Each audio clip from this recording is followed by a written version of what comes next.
بہت اہم موضوع ہے زکوٰۃ کی تقسیم، یعنی کس کس کو زکوٰۃ دی جا سکتی ہے۔ انما الصدقات للفقراء، بے شک صدقات فقراء کے لیے ہیں، والمساکین اور مساکین کے لیے، والعاملین علیہا اور وہ جو اس پر کام کرنے والے ہیں، والمؤلفۃ اور وہ جو، ال یہاں الذی کے معنوں میں ہے، اور وہ جو جوڑے گئے، قلوبہم ان کے دل، یا ملائے گئے ان کے دل، وفی الرقاب اور گردنوں میں یعنی گردنیں چھڑانے میں، والغارمین اور مقروض لوگوں کے لیے، وفی سبیل اللہ اور اللہ کے راستے میں، وابن السبیل اور مسافر کے لیے، فریضۃ من اللہ مقرر کردہ قانون ہے اللہ کی طرف سے، واللہ علیم حکیم اور اللہ علم والا ہے، حکمت والا ہے۔ اس آیت میں صدقات کے مستحق لوگوں کے بارے میں بتایا جا رہا ہے، اور صدقات فرضی بھی ہوتے ہیں یا واجبی بھی ہوتے ہیں اور نفلی بھی ہوتے ہیں۔ تو یہاں فرض صدقات یعنی زکوٰۃ کی تقسیم کا اصول بتایا جا رہا ہے کہ زکوٰۃ کے مستحق کون کون ہیں۔ تو 8 مدات ہیں جن میں زکوٰۃ دی جا سکتی ہے، 4 کے ساتھ لام کا ذکر آیا ہے، للفقراء والمساکین والعاملین علیہا والمؤلفۃ قلوبہم، اور باقی 4 کے لیے فی کا لفظ آیا ہے، پھر رقاب اور الغارمین، یہ جو فی آیا ہے یہ آگے بھی اس کے اوپر اثر کر رہا ہے، وفی سبیل اللہ وابن السبیل۔ تو آئیے ہم دیکھتے ہیں کہ پھر ان سے مراد کون لوگ ہیں، کون مستحق ہیں زکوٰۃ کے۔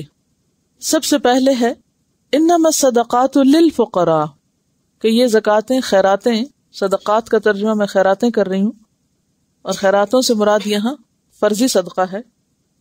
انما الصدقات للفقراء، صدقات فقراء کے لیے ہیں۔ فقراء کا لفظ جمع ہے فقیر کی، اور فقیر کا لفظ فقر سے نکلا ہے۔ فقر کہتے ہیں تنگ دستی کو، ناداری، مفلسی، محتاج ہونا۔ فقرہ ریڑھ کی ہڈی کا منکا، اس کی جمع فقار ہوتی ہے، اور فقرہ کہتے ہیں ریڑھ کی ہڈی کو۔ اردو میں بھی یہ لفظ استعمال ہوتا ہے فقرہ، جملے کے معنی میں، سینٹنس کے لیے۔ تو فقر کہتے ہیں کمر کی ہڈی توڑنے والی چیز، یعنی انسان کی کمر پہ ایسا بوجھ لد جائے جس سے کمر ٹوٹ جائے، کمر توڑ غربت، شدید غربت کے لیے لفظ استعمال ہوتا ہے۔ تو انما الصدقات للفقراء، صدقات فقراء کے لیے ہیں، اور فقیر غنی کا اپوزٹ ہے۔ غنی کس کو کہتے ہیں؟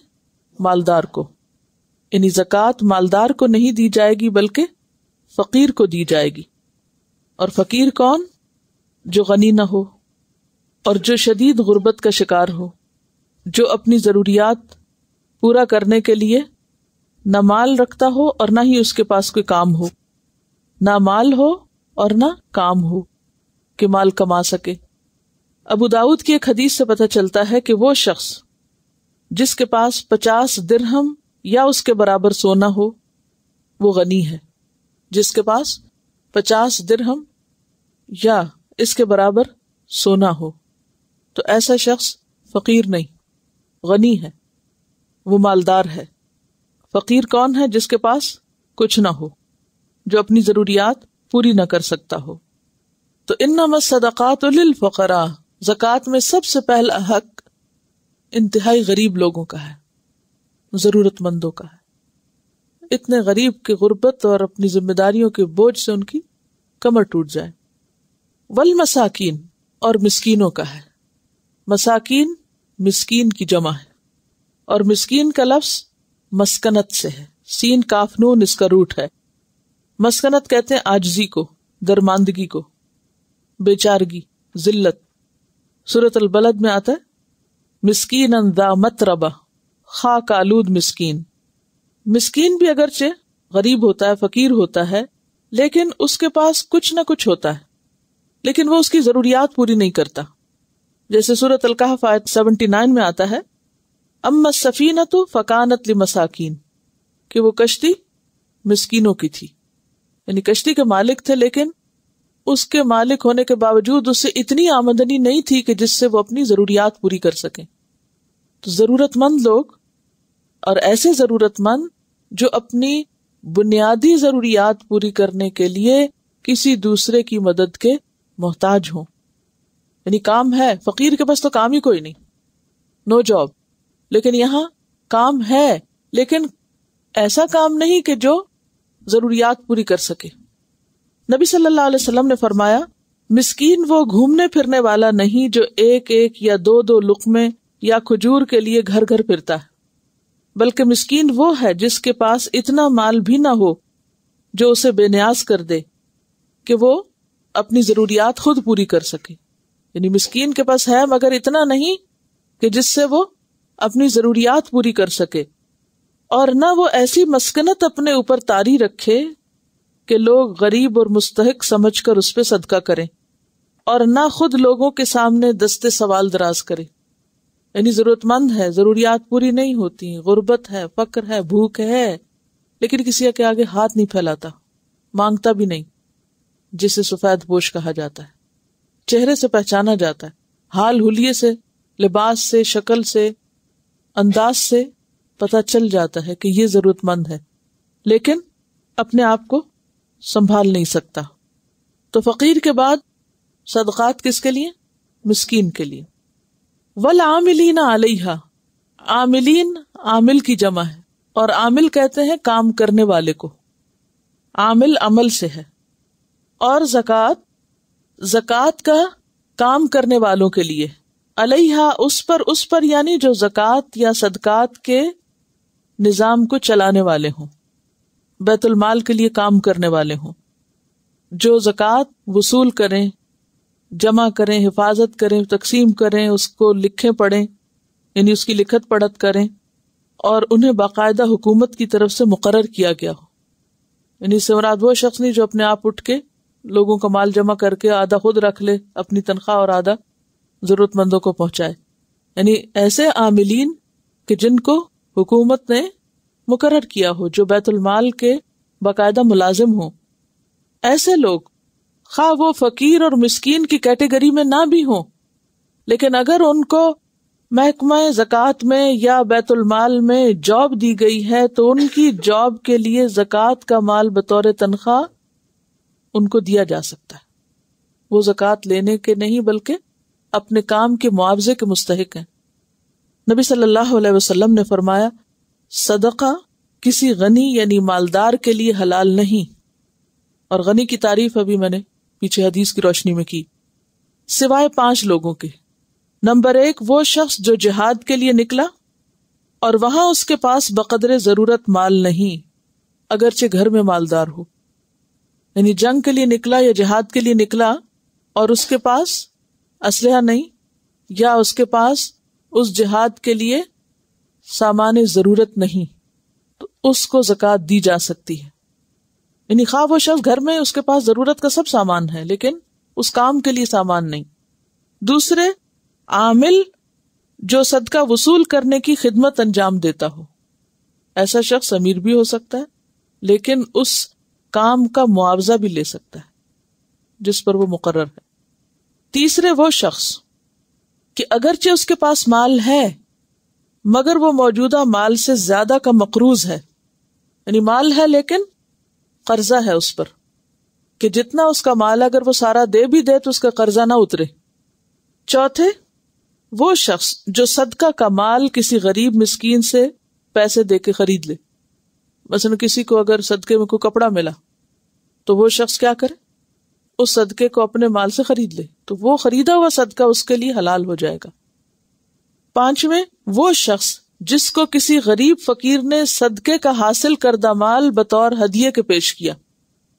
یعنی کسی فقیر نے زکوٰۃ لی، مثلاً اس کے پاس کھانا تھا، اب وہ اس کی ملکیت ہے، خود بھی کھا رہا ہے، اور اگر کوئی امیر شخص، کوئی رشتہ دار یا کوئی دوست پاس آ کے بیٹھ گیا تو وہ بھی اس کھانے میں سے کھا سکتا ہے. اب وہ زکوٰۃ یا صدقہ جو تھا وہ اس کو لگ گیا، اب وہ زکوٰۃ نہیں رہی بلکہ اس کا مال ہو گیا. کس کا؟ اس فقیر کا. اب فقیر خود کھائے یا اوروں کو دے سکتا ہے. تو ایسا مال بھی امیر شخص کھا سکتا ہے اگر وہ اس فقیر کی مرضی یا اس کی دعوت پر ہو. تو والعاملین علیہا سے مراد کون ہے؟ وہ لوگ جو زکوٰۃ کے مال پر مقرر ہوں۔ اس میں ایک اور حدیث بھی آتی ہے، حضرت عبداللہ بن السعدی کہتے ہیں کہ دور فاروقی میں حضرت عمر رضی اللہ تعالیٰ عنہ کے پاس آیا، انہوں نے مجھے کہا کہ مجھے معلوم ہوا ہے کہ تم لوگوں کے کام کرتے ہو، یعنی لوگوں کے اندر زکوٰۃ وغیرہ تقسیم کرتے ہو، اور تمہیں جب اس کی اجرت دی جائے تو تم پسند نہیں کرتے، یعنی اس پہ معاوضہ نہیں لیتے۔ میں نے کہا ہاں۔ انہوں نے پوچھا پھر اس سے تمہارا کیا مطلب ہے؟ یعنی تم مثلا زکوٰۃ اکٹھی کرتے ہو، تقسیم کرتے ہو، دیتے ہو، سب کام کرتے ہو، اجرت نہیں لیتے، کیا وجہ ہے؟ میں نے جواب دیا کہ میرے پاس گھوڑے ہیں، غلام ہیں، مال ہے، میں چاہتا ہوں کہ اپنی اجرت مسلمانوں پہ صدقہ کر دوں، یعنی اس کے اوپر اجرت نہ لوں۔ حضرت عمر نے فرمایا ایسا نہ کرو، کیونکہ میں نے بھی یہی ارادہ کیا تھا جو تم نے کیا ہے۔ تو رسول اللہ صلی اللہ علیہ وسلم مجھے کچھ دیتے تو میں کہتا کہ فلاں کو دے دیں، یعنی مجھے نہیں دیں، کسی اور کو دے دیں جو مجھ سے زیادہ محتاج ہے۔ تو آپ نے فرمایا یہ لے لو، اس سے مالدار بنو، پھر صدقہ کرو، یعنی اپنا معاوضہ لے لو، پھر جہاں چاہو آگے صدقہ کرو۔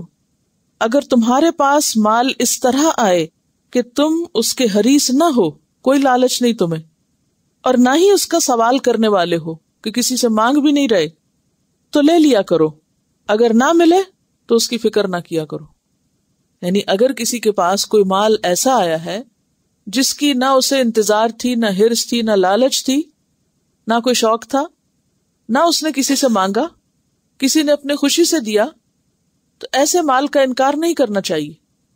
تو نبی صلی اللہ علیہ وسلم کے پاس جب مال آتا، آپ مختلف لوگوں میں تقسیم کرتے، تو جب حضرت عمر کو دیتے تو وہ کیا کہتے؟ کسی اور کو دے دیں جو مجھ سے زیادہ ضرورت مند ہے، آپ خود ہی دے دیں۔ تو آپ کیا فرماتے؟ نہیں، تم لے لو، مالدار بنو اس سے، انہیں لے کے اپنے پاس رکھو اور پھر تم خود دو، اپنے ہاتھ سے دو، کیونکہ ان کے ہاتھ سے جب جائے گا تو ان کو بھی اجر ملے گا۔ اسی طرح خیبر کی زمین جب آپ نے دینا چاہی تو آپ نے کیا کہا؟ اصل اپنے نام رکھو اور اس کا پھل جو ہے وہ صدقہ کر دو۔ تو اس سے کیا پتہ چلتا ہے کہ زکوٰۃ کا عامل جسے باقاعدہ کسی ادارے میں ہائر کیا گیا ہو یا حکومت کی طرف سے اس کو مقرر کیا گیا ہو، اس کی ڈکلیئرڈ تنخواہ ہو، آمدنی ہو، اور وہ چھپ کے خود اپنی مرضی سے نہ نکالے، تو ایسی آمدنی یا تنخواہ جو ہے وہ اس کے لیے حلال ہے، جائز ہے، خواہ اس کا کوئی اپنا اور بزنس بھی ہو یا کوئی اور کام بھی ہو، وہ لے کے بھلا خود رکھے یا پورا صدقہ کر دے، وہ پھر اس کی اپنی مرضی ہے، لیکن اس پر وہ لے سکتا ہے۔ اب بات یہ ہے کہ یہاں ایک سوال پیدا ہوتا ہے، اور وہ سوال یہ ہے کہ زکوٰۃ تو ایک عبادت ہے، فرض عبادت۔ اب فرض عبادت میں کسی کی مدد کرنا، اس کی ادائیگی میں، اس کو لینا، اسے جمع کرنا، حفاظت کرنا، پھر آگے دینا، بانٹنا، یہ ساری چیزیں کیا ہیں؟ محنت طلب کام ہے، اور ایک عبادت کا کام بھی ہے، اور ایک نیکی کا کام بھی ہے۔ آپ کو پتہ ہے کہ کتنی بڑی نیکی ہے یہ؟ فی سبیل اللہ مال جمع کر کے پھر اس کو اللہ کے راستے میں خرچ کرنا، یہ ایسے ہی جیسے اگر کوئی انسان صحیح طور پر جمع کرتا ہے اور صحیح حقدار کو لوٹاتا ہے تو اس کو اتنا اجر ملتا ہے گویا اس نے اپنی جیب سے خرچ کیا ہو، اگرچہ وہ صرف بیت المال کا کام کر رہا ہے اور اس میں تنخواہ بھی لے رہا ہے، لیکن یہ کام اتنا نوبل کام ہے کہ اس کے ایک ایک درہم یا ایک ایک روپے پر وہ جو بھی کسی بھی جگہ پہ دے رہا ہے یا چیک سائن کر رہا ہے یا کچھ بھی کر رہا ہے، تو اس کو اتنا اجر اس طریقے پہ مل رہا ہے گویا وہ اپنی جیب سے دوسروں کو دے رہا ہے۔ لیکن یہ ہے کہ شرط اس میں یہ کہ حق کے ساتھ اور انصاف کے ساتھ اور صحیح جگہ پہ وہ خرچ کرنے والا، صحیح طریقے سے جمع کرے اور صحیح طریقے سے تقسیم کرے، لیکن اس کام پر وہ اجرت بھی لے سکتا ہے۔ اب سوال یہ پیدا ہوتا ہے کہ یہ اتنا نوبل کاز ہے، اتنا اچھا کام ہے، تو اس پر تنخواہ حلال کیوں ہے یا تنخواہ جائز کیوں قرار دی گئی؟ اگرچہ یہ تو ایک عبادت ہے، یہ تو ایک فریضہ ہے، تو فریضہ ادا کرنے پر تنخواہ کیوں لی جائے؟ کیا حکمت ہے؟ ایک تو گہری حکمت اس میں یہ ہے کہ جس شخص کے پاس ہر وقت مال ہو، آ رہا ہے، جا رہا ہے، دے رہا ہے، شیطان اس کے دل میں کیا خیال ڈالے گا؟ سارے لے جا رہے ہیں، تمہیں کچھ نہیں مل رہا، تم صرف کام ہی کرنے کے لیے رہ گئے ہو۔ آس پاس دیکھنے والے بھی تانے مینے دیں گے کہ تم صرف خدمت گزارو، تمہیں کیا مل رہا ہے اس سے، چھوڑو اس کام کو۔ ایک تو اس چیز کا سدباب کیا گیا۔ دوسرا یہ ہے کہ ہو سکتا ہے کہ وہ اس کے پاس جو اپنا بزنس ہے اس کو اب دیکھنے کا اتنا ٹائم نہ ہو، اس کو وہاں سے کچھ کمی ہو، لیکن یہاں اصل سوال یہ ہے کہ وہ مالدار ہے پھر بھی لے سکتا ہے. اب دو باتیں، زکوٰۃ مالدار کو نہیں دی جا سکتی، لیکن یہاں مالدار لے رہا ہے، ٹھیک ہے نا. اچھا، دوسری بات یہ ہے کہ وہ ایک فریضہ ادا کرنے پر مال لے رہا ہے، جبکہ فرض ادا کرنے پر اور عبادت پر مال وصول کرنا درست نہیں. کیوں؟ ایکچولی اگر آپ کو یہ مسئلہ سمجھ آ جائے تو بہت سے ابہام آپ کے کلیئر ہو جائیں گے. ٹائم لگا رہا ہے بھئی، عبادت میں تو ٹائم لگتا ہی ہے. کیا احسان ہے، عبادت کر رہا ہے، وہ نیکی کا کام کر رہا ہے، دوسروں کو فیسیلیٹیٹ کر رہا ہے، یہ اس کی ذاتی عبادت نہیں، ٹھیک ہے. اور دیکھیے فرائض دو طرح کے ہوتے ہیں، ایک فرض عین اور ایک فرض کفایہ، ایک ذاتی فریضہ اور ایک اجتماعی فریضہ، ٹھیک ہے. دو طرح کے فرائض ہوتے ہیں. ایک ہے ہمارے ذاتی فرائض جیسے نماز، روزہ، حج، زکوٰۃ کا اپنے جیب سے دینا، یہ کیا ہے ہمارے اوپر؟ فرض عین ہے، یہ ذاتی فریضے ہیں. نماز پڑھ کے آپ کسی سے اجرت نہیں لے سکتے، روزہ رکھ کے اجرت نہیں لے سکتے، کیونکہ آپ نے اپنا فرض ادا کیا، کسی پہ احسان نہیں کیا. لیکن کچھ ہیں اجتماعی فریضے جو سب پہ فرض ہیں، کلیکٹیولی سب ذمہ دار ہیں، جس میں یہ بھی ہے زکوٰۃ کی تقسیم کا کام فریضہ ہے. لیکن یہ فرض کفایہ ہے. فرض کفایہ کون سا ہوتا ہے؟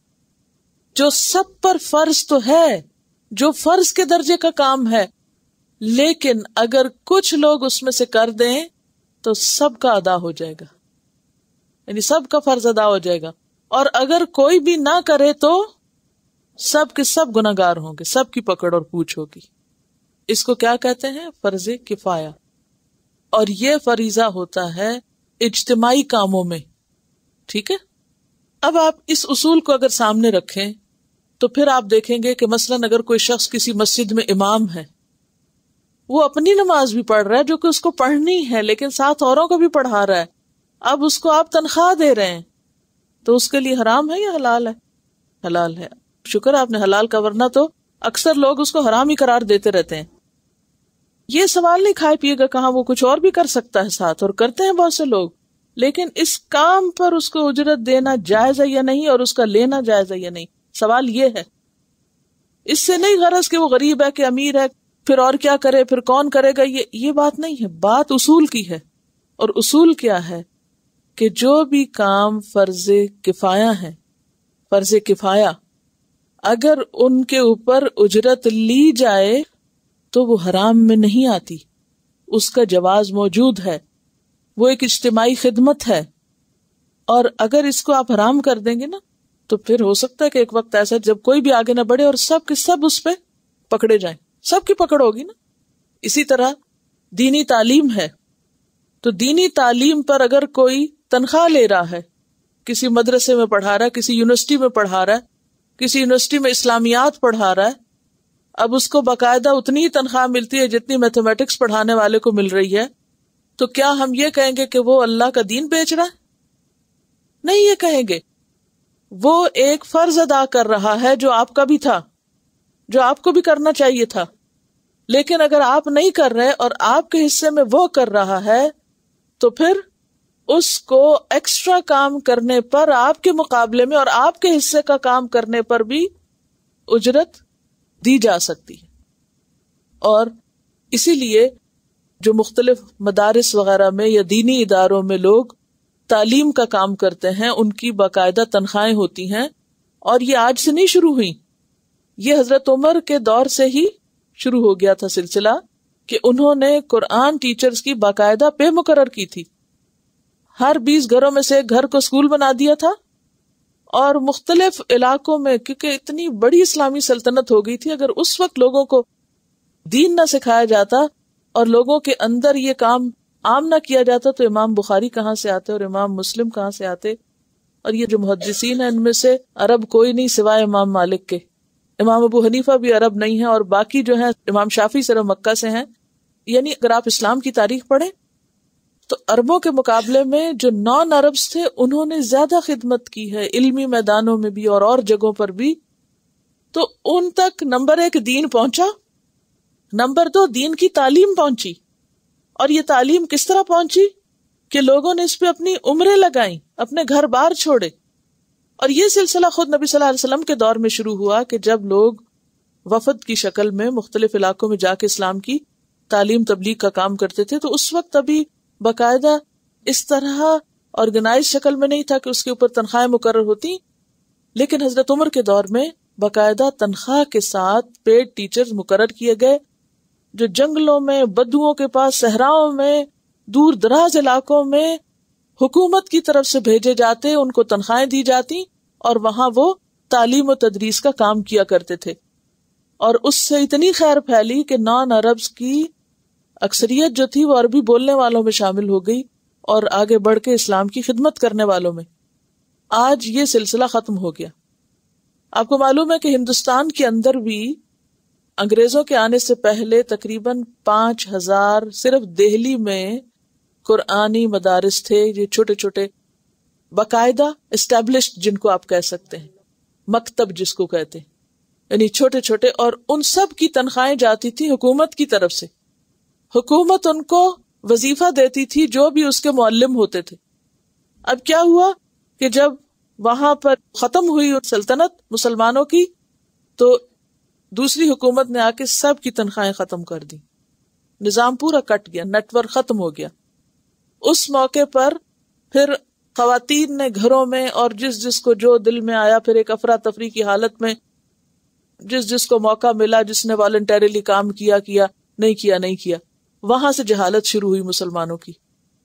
اور آج آپ دیکھیں ہندوستان اور پاکستان میں، جہاں ایک طرح سے آپ کہہ سکتے کہ 100% قرآنک لٹریسی تھی، اب شاید 50% بھی نہیں ملے گی آپ کو، کیونکہ کوئی اسٹیبلشڈ سسٹم نہیں ہے کہ جس میں استادوں کو تنخواہ دے کے مقرر کیا جائے. کیونکہ جو رضاکارانہ کام ہوتا ہے نا، والنٹری ورک، وہ کیا ہوتا ہے؟ مرضی کا. جب کسی کا دل چاہا آ گئے، جب دل چاہا گھر بیٹھے رہے، احسان کیا، جب دل چاہا خوب کام کر لیا، جب دل چاہا فرض بھی پورا نہ کیا. تو کسی بھی کمپنی کو چلانے کے لیے اگر باقاعدہ لوگوں کی صحیح طور پر تنخواہیں مقرر کی جائیں تو لوگ بھی یکسوئی کے ساتھ اور دل جمی کے ساتھ کام کرتے ہیں. ہاں، اس میں اگر کوئی فی سبیل اللہ اپنی خدمات دینا چاہے تو اس کا انکار نہیں کیا جاتا، اور ضروری بھی نہیں کہ ہر شخص لازمی تنخواہ ہی لے.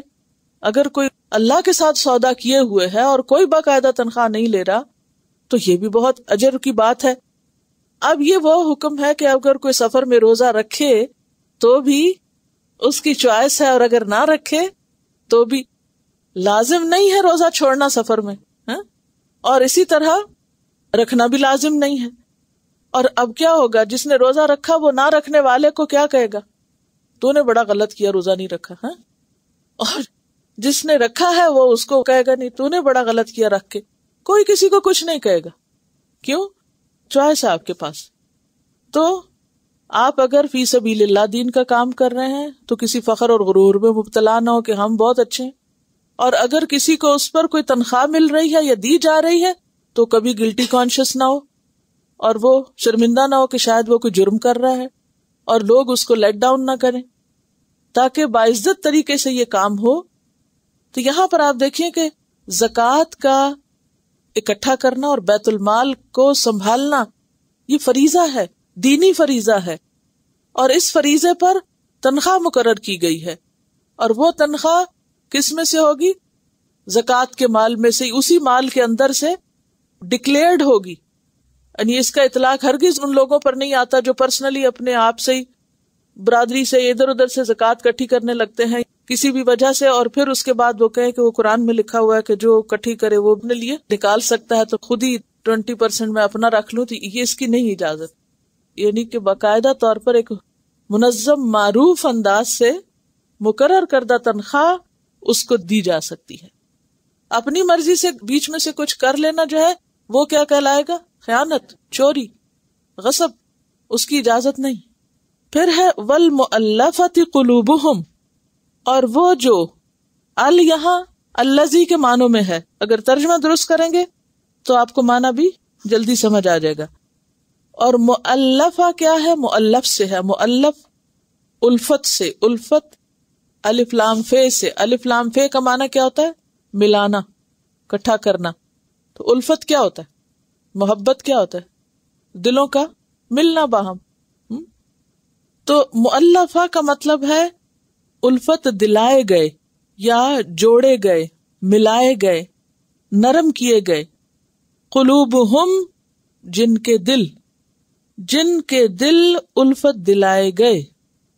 کیا مطلب؟ وہ لوگ کہ ان کے دل الفت دلائے گئے، یعنی ان کے دلوں میں اسلام کی محبت ڈالی گئی، دین کی طرف لوگوں کو راغب کرنے کے لیے، دین کی محبت دلانے کے لیے زکوٰۃ کا مال غیر مسلموں کو بھی دیا جا سکتا ہے.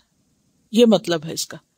اس کے کئی قسمیں ہیں، آگے میں اور بھی وضاحت کروں گی، لیکن عام اصول یہ ہے کہ زکوٰۃ مسلمانوں سے ہی لی جائے گی اور تقسیم بھی مسلمانوں پر ہوگی.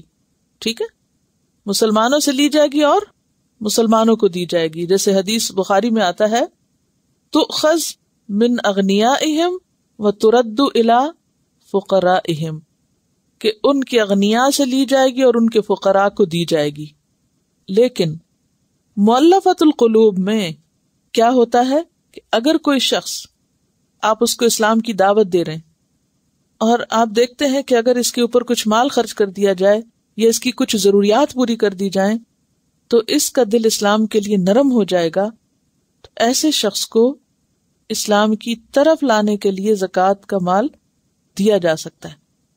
یعنی ایسے شخص پہ تو نہیں دیا جائے گا کہ جس کے اندر اسلام کے لیے کوئی نرم گوشہ نہیں، لیکن الفت دلانے کے لیے، راغب کرنے کے لیے دیا جا سکتا ہے. دوسرا یہ کہ نیو مسلمز کے لیے، کہ نئے نئے مسلمان ہوئے، ابھی پکے نہیں ہوئے، مشکلات میں گھرے ہوئے، ان کے پرابلمز ہیں، اگر آپ نے سالو نہیں کیے تو وہ اپنی ضروریات کے لیے کسی اور کی طرف چلے جائیں گے اور وہ ان کو واپس اپنے دین میں لے جائیں گے. تو ایسے لوگوں پہ بھی مال خرچ کیا جا سکتا ہے زکوٰۃ کا. پھر اسی طرح ایسا شخص جو اسلام کے خلاف بغض رکھتا ہو، عداوت رکھتا ہو، اور اس کی عداوت نقصان دہ ہو، تو اس عداوت کو دور کرنے کے لیے زکوٰۃ میں سے خرچ کیا جا سکتا ہے. پھر اسلامی سرحدوں کے علاقوں میں رہنے والے ایسے لوگ جو نان مسلمز ہوں، تو ان سے عموماً یہ اندیشہ ہو سکتا ہے کہ وہ دوسروں کے ساتھ مل کے مسلمانوں کے اوپر حملے کی راہیں نہ کھول دیں، تو ان کے اوپر مال خرچ کیا جائے تاکہ ان کے دل جڑے رہیں اور ان کے دل ملے رہیں مال کی وجہ سے. کس کے ساتھ؟ مسلمانوں کے ساتھ. اور پیچھے میں نے آپ کو وہ حدیث سنائی نا کہ آپ صلی اللہ علیہ وسلم کے پاس یمن سے سونا آیا تھا. کون سا سونا تھا؟ وہ را تھا، مٹی میں ملا ہوا تھا، صاف سونا نہیں تھا، نہیں پیور گولڈ نہیں تھا. کس نے بھیجا تھا؟ حضرت علی نے. ٹھیک ہے. اور آپ صلی اللہ علیہ وسلم نے اسے کس پہ تقسیم کر دیا؟ 4 بڑے بڑے سرداروں پر، حالانکہ ان کے پاس مال تھا. ان سرداروں پہ کیوں خرچ کیا؟ کیونکہ سردار جو ہیں وہ اپنی پوری قوم قبیلے کے ذمہ دار ہیں. اگر وہ مسلمان ہو گئے یا اسلام میں پکے ہو گئے تو کیا ہوگا؟ باقی سب کے لیے بھی راستہ کھل جائے گا.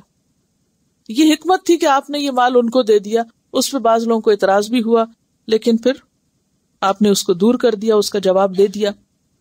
تو یہاں وَالْمُؤَلَّفَةِ قُلُوبُهُمْ، بعض علماء نے کہا کہ یہ بس آپ کے زمانے میں تھا، اس کے بعد یہ ختم ہو گیا، لیکن کوئی اس کی دلیل نہیں ہے کہ کیوں ختم ہو گیا. جب قرآن میں ایک چیز موجود ہے اور قرآن جو ہے وہ قیامت تک کے لیے لوگوں کے لیے ہدایت کا ذریعہ ہے اور مسائل کو حل کرنے کا، تو اس لیے اگر آج بھی کہیں ایسی ضرورت پیش آتی ہے تو اس مد پہ خرچ کیا جا سکتا ہے. وفی الرقاب، اور گردنوں میں، یعنی گردنیں چھڑانے میں. رقاب رقبہ سے، رقبہ گردن کو کہتے ہیں، اور گردن جو ہے اگر باقی رہے تو انسان باقی ہے، تو اس لیے رقاب بول کے غلام مراد لیے گئے ہیں جن کی گردنوں میں غلامی کا پھندا ہے، یعنی جانیں آزاد کرنا، غلام آزاد کرنے میں. وفی الرقاب، اور غلام آزاد کرنا جو ہے یہ بہت بڑی نیکی ہے. ایک آدمی نبی اکرم صلی اللہ علیہ وسلم کے پاس آیا اور کہا کہ مجھے ایسا عمل بتائیے جو مجھے جنت سے قریب کر دے اور دوزخ سے دور کر دے. آپ نے فرمایا جان آزاد کر یا غلام کو نجات دے. اس نے کہا یہ تو دونوں ایک ہی طرح کے کام ہیں. آپ نے فرمایا نہیں، جان آزاد کرنا یہ ہے کہ تو اکیلا ایک پورے غلام کو خرید کے آزاد کر دے، اور غلام کو نجات دینا یہ ہے کہ اس نے اپنے مالک سے مکاتبت کر رکھی ہے اور تم اس کو مال دے کر چھڑوا دو. مکاتبت کا معنی آپ جانتے ہیں؟ لکھا پڑھی تو ہے لیکن ہر لکھا پڑھی کو نہیں کہتے. ہوتا یہ ہے کہ اگر کوئی غلام اپنے مالک کے ساتھ ایک کانٹریکٹ سائن کر لے کہ میں آپ کو اتنا مال دوں گا جس کے بدلے آپ مجھے آزاد کریں. ایک تو نہیں کہ کوئی اور آپ کو آ کے آزاد کرے، ایک یہ کہ آپ اپنے لیے خود کچھ کریں. یہ مکاتبت میں مثلاً اس نے کہا کہ میں 50,000 آپ کو دوں گا، 25 اس نے دے دی لیکن 25 ابھی باقی ہیں، تو کوئی اور آ کے اس کے 25 دے کے اس کو نجات دلا دے، تو یہ دوسری کیٹیگری ہے نجات دلانے والی. آپ نے فرمایا کہ غلام کو نجات دلانا یہ ہے کہ تو اس کی قیمت ادا کرنے میں مدد دے، اور جان آزاد کرنے میں کیا ہے کہ پوری قیمت دے، اور دوسری کیٹیگری میں مثلاً آدھی یا کچھ حصہ، مثلاً 2 لوگ مل کے غلام آزاد کرا دے، یہ بھی اسی میں آ جائے گا. آج کے دور میں اگرچہ غلام نہیں ہے لیکن بعض بچے اغوا کر لیے جاتے ہیں. اغوا برائے تاوان آپ نے سنا ہوگا، یا پھر عورتیں اغوا کر لی جاتی ہیں.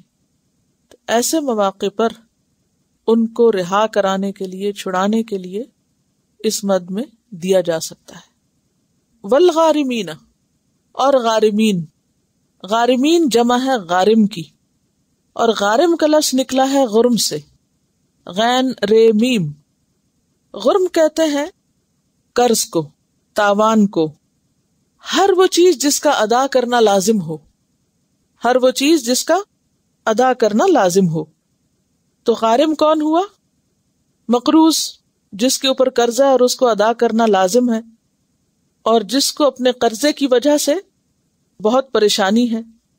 سوال یہ پیدا ہوتا ہے کہ قرضہ کس کام کے لیے لیا، یا کس قسم کا قرضہ؟ اس میں ذاتی قرضے آئیں گے، تجارتی قرضے نہیں. ٹھیک ہے نا؟ اب اگر ایک شخص بینک سے لون لے کے ایک فیکٹری لگائے ہوئے ہے اور فیکٹری آئندہ چند سالوں کے بعد نفع دے گی، تو کوئی شخص اٹھ کے اپنی زکوٰۃ اسے جا دے کہ بھائی تم مقروض ہو لہٰذا یہ میری زکوٰۃ تم لے لو، تو ایسے شخص کو آپ زکوٰۃ نہیں دیں گے.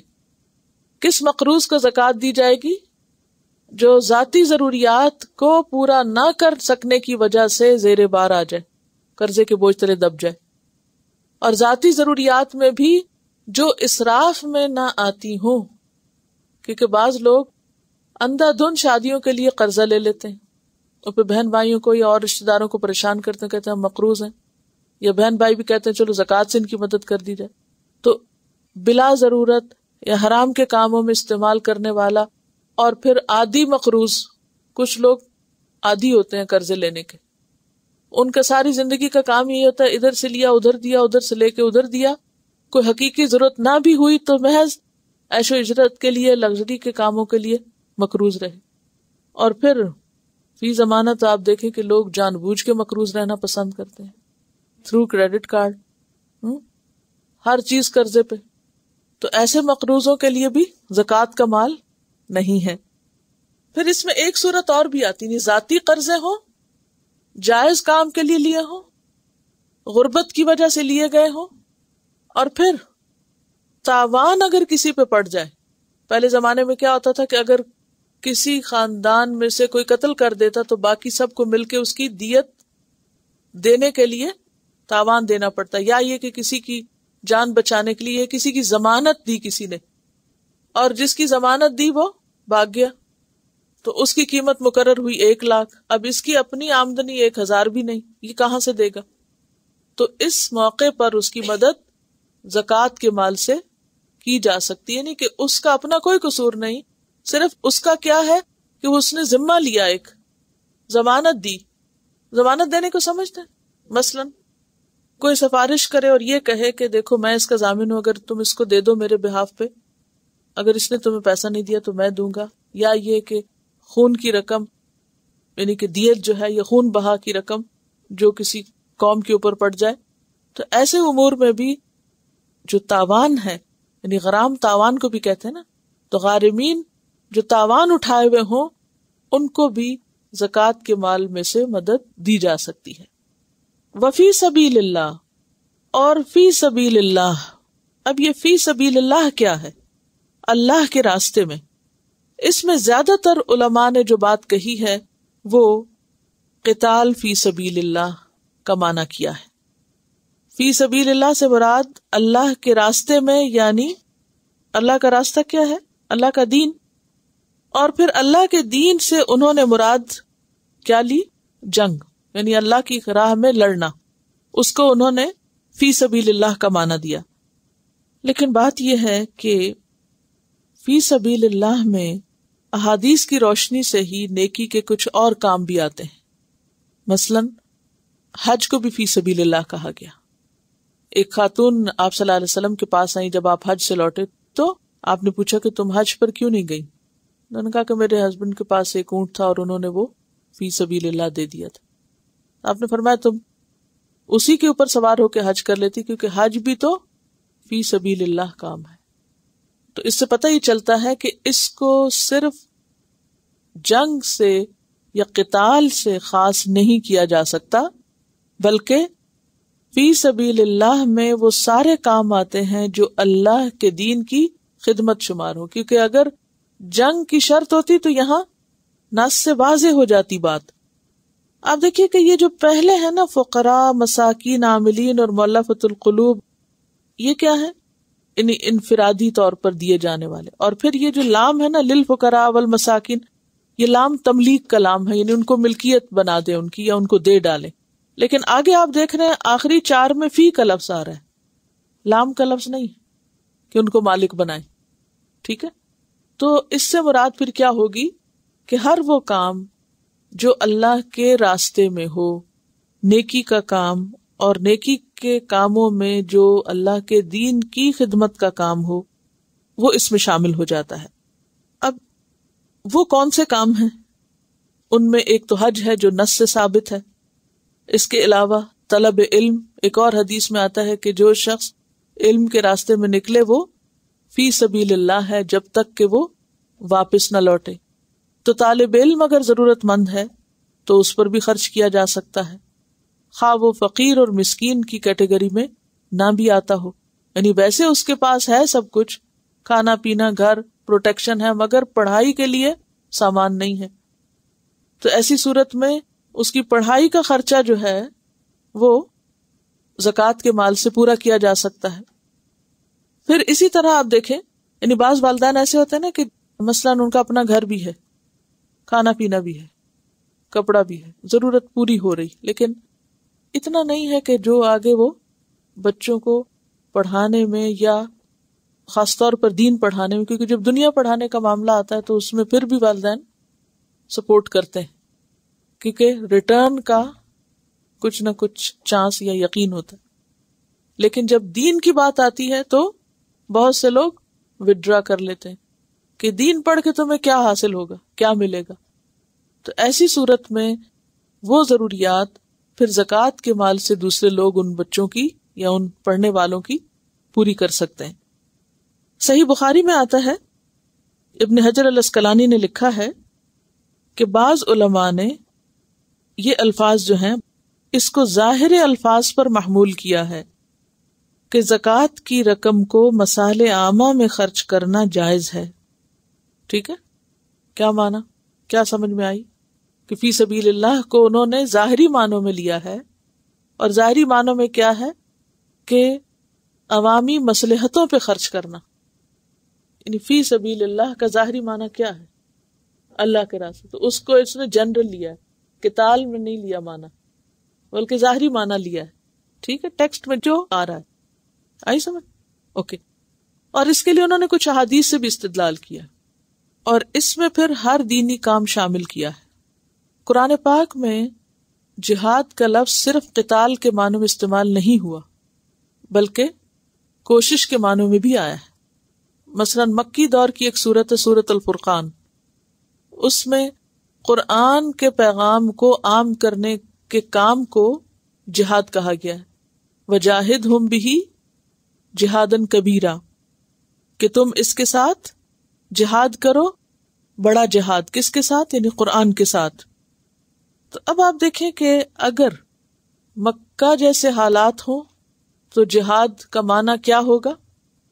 جہادً کبیرا، اور اگر مدینہ والے حالات ہوں تو قتال معنی ہوگا یا نہیں؟ دیکھیے کہ نبی صلی اللہ علیہ وسلم کا سارا کام جو ہے نا وہ دو بڑے حصوں میں تقسیم ہوتا ہے۔ ایک آپ کا وہ کام ہے جو آپ نے 13 سال مکہ میں کیا، اور وہ کام ہے دعوت کا، دعوت و جہاد۔ لیکن وہاں جہاد کیا جہاد تھا؟ وہاں کس چیز کی اسٹرگل تھی؟ دین کا پیغام لوگوں تک پہنچانے کی، اور اس کے لیے قرآن پاک میں کیا کہا گیا؟ جاہدہم بہ جہادن کبیرہ۔ پھر آپ مدینہ تشریف لے آئے۔ اگرچہ مدینہ میں بھی دعوت و تبلیغ کا کام ہوا، خاص طور پر زیادہ کب ہوا؟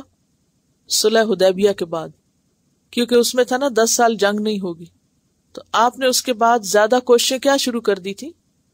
مختلف علاقوں میں وفود بھیجنے شروع کیے، لوگ آپ کے پاس آنے لگے کیونکہ رستے پرامن ہو گئے تھے، جنگ بندی ہو گئی تھی، تو لوگ آ کے آپ کے پاس اسلام قبول کرتے، اور آپ بھی لوگوں کے پاس مختلف قسم کے وفود بھیجتے۔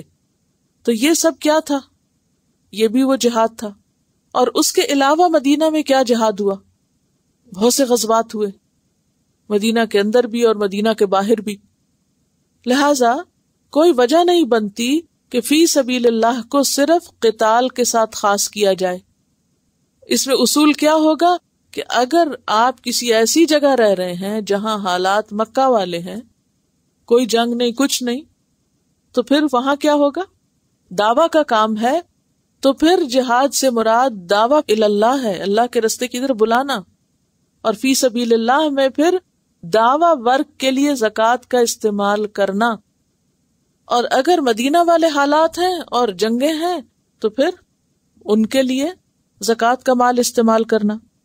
آپ دیکھیے کہ پہلے مقابلہ عموماً لوگوں کا میدان جنگ میں ہوتا تھا، لیکن جو دنیا نے ترقی کی ہے، اب مقابلہ صرف فزیکل وار کا نہیں بلکہ انٹلیکچوئل وار بھی ہے۔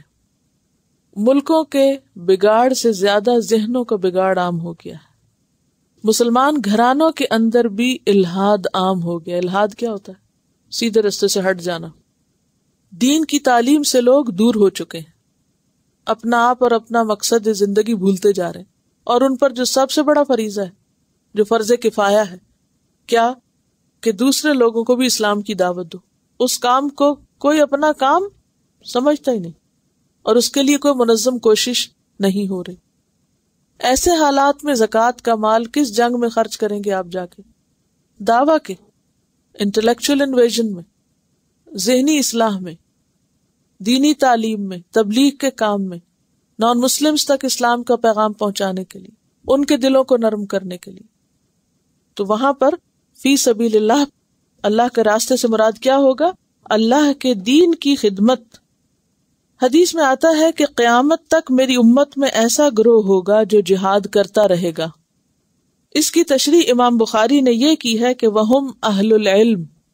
یہ کس کا گروہ ہے؟ اہل علم کا گروہ ہے۔ یہ صحیح بخاری کی جو فتح الباری شرح ہے اس کی 13 والیوم کے 306 پیج پر، والیوم 13 306 پیج۔ تو علم کے ذریعے اسلام کی اشاعت کا کام کرنا، اسلام کا دفاع کرنا، لیظہرہ علی الدین کلہ، دلائل کے ذریعے باقی تمام ادیان پر اس کو غالب کرنا، قلم کے ذریعے، زبان کے ذریعے، یہ بھی اس دور کا جہاد ہے۔ اور یہ جو اختلاف ہو جاتا ہے علماء کے اندر، اس میں ایک بڑی خیر ہوتی ہے کہ دین کی ایک وسعت سامنے آتی ہے، کیونکہ یہ دین قیامت تک کے لیے، اب کسی نئے نبی نے تو آنا نہیں، دین مکمل ہے۔ اب ہمیں آخری زمانے تک سارے مسائل کا حل کہاں سے نکالنا ہے؟ اسی کتاب سے۔ اب اگر آپ کہیں کہ نہیں، اس سے مراد ہم صرف اسی ایک مخصوص معنی میں جنگ کا معنی ہی کریں گے جہاد کے لیے، جیسا کہ نبی صلی اللہ علیہ وسلم کے بعد زیادہ تر کام اسی طریقے سے ہوا، تو پھر کیا ہوگا کہ یہ آپ دین کو محدود کر دیں گے، یا پھر صرف اس طرح کے حالات میں ہی دین کا کام کہلائے گا، اس کے علاوہ دوسری جگہوں پر دین کا کام نہیں کہلائے گا، یا جہاں پر جنگ نہ ہو وہاں کیا کوئی جہاد ہی نہیں ہوگا؟ پھر آپ صلی اللہ علیہ وسلم نے یہ جو فرمایا کہ میری امت کا ایک گروہ قیامت تک یہ کرتا رہ گیا، تو اس سے مراد صرف واریئرز نہیں۔ امام بخاری نے کیا کہا؟ ہم اہل العلم، وہ اہل علم ہیں. تو گویا آج کے دور میں دعوی ورک، اسلام کی مشنری ضروریات، اسلام کی اشاعت، اسلام کے خلاف اعتراضات کے جواب، اسلام کو ایک غالب نظریے کی حیثیت سے پیش کرنا، یہ سارے وہ کام ہیں جن میں مال کی ضرورت ہے اور جس کو سپورٹ کرنے کی شدید ضرورت ہے، اور وہ ضرورت محض عام ڈونیشن سے پوری نہیں ہو سکتی. اس کے لیے زکوٰۃ کا مال بھی خرچ کیا جا سکتا ہے. تو خلاصہ کیا ہے کہ خدا کے دین کو پھیلانے کے لیے اور دنیا میں اونچا کرنے کے لیے اور انسانیت کی بھلائی کے لیے، اللہ کا پیغام سارے انسانوں تک پہنچانے کے لیے جو بڑے پیمانے پر کوشش مقصود ہے، اس میں مال خرچ کرنا یہ فی سبیل اللہ میں آتا ہے. وابن السبیل، اور مسافر خواہ گھر میں مالدار ہو لیکن اگر سفر میں اس کے پاس مال ختم ہو جائے، اب مثلا مسافر کا اپنے ملک میں ایک بہت بڑا گھر ہے، جاب بھی ہے، لیکن اب وہ کسی اور جگہ پر آیا، بزنس کے لیے آیا یا کسی اور کام سے، اور وہاں اس کے پاس اپنا لایا ہوا مال ختم ہو گیا. ابھی واپس جب جائے گا تو اپنی جاب پر جائے گا یا بزنس چلائے گا یا اپنے گھر میں جا کے رہے گا، لیکن جب تک وہ سفر میں ہے تو ابن السبیل پر سفر کے دوران اس پر خرچ کرنا زکوٰۃ کے مال سے، اس کا جواز یہاں سے نکلتا ہے. اور یہ 8 مدات ہیں زکوٰۃ کے مال کو خرچ کرنے کی، جن کے بارے میں ذہن کو اچھی طرح واضح ہونا چاہیے، کیونکہ فرض صدقہ غیر مستحق کو نہیں دیا جا سکتا، صرف مستحق کو آپ دے سکتے ہیں. اور مستحق کون کون ہے یا کیا کیا جگہ ہیں، ان کی تفصیل یہاں واضح کر دی گئی. اور اس معاملے میں یہاں تک احتیاط برتنے کی ضرورت ہے جو اس حدیث سے آپ کو معلوم ہوگی کہ ایک شخص نے آپ صلی اللہ علیہ وسلم کی خدمت میں آ کر سوال کیا کہ مجھے بھی کچھ دیا جائے. آپ نے اس کو جواب دیتے ہوئے فرمایا کہ صدقات کی تقسیم کو اللہ تعالیٰ نے کسی نبی یا غیر نبی کے حوالے نہیں کیا، بلکہ خود ہی اس کے 8 مصارف مقرر کر دیے. اگر تم ان 8 میں داخل ہو تو میں تمہیں دے سکتا ہوں، اور اگر تم نہیں ہو تو تم زکوٰۃ کے مستحق نہیں ہو. فریضۃ من اللہ، مقرر کردہ قانون ہے اللہ کی طرف سے. واللہ علیم حکیم، اور اللہ علم والا ہے، حکمت والا ہے.